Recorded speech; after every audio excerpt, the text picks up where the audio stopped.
აქცია გაიმართა კორნელი ჩალაძის ქუჩაზე. სამოქალაქო აქტივისტები და მოქალაქეები წინასწარი დაკავების იზოლატორთან მივიდნენ და ბოლო პერიოდში სასამართლოს მიერ მიღებული გადაწყვეტილებები გააპროტესტეს.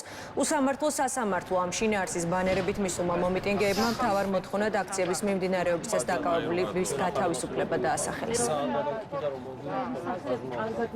დღეს შევიკრიბეთ აქ, იმიტომ რომ კვლავ როგორც სხვა დღეებში გავაპროტესტოთ და მოვითხოვოთ სრულიად უკანონოდ დაჭერილი ადამიანების თავისუფლება, გამოვხატოთ ჩვენი თანადგომა მათ მიმართ.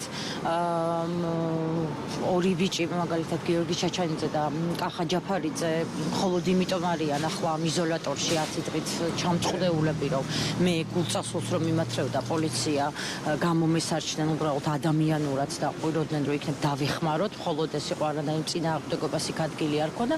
აი ამის გამო თანადგომის ადამიანებისთვის თანადგომის გამოხატვის გამო არიან ახლა ადამიანები ციხეში.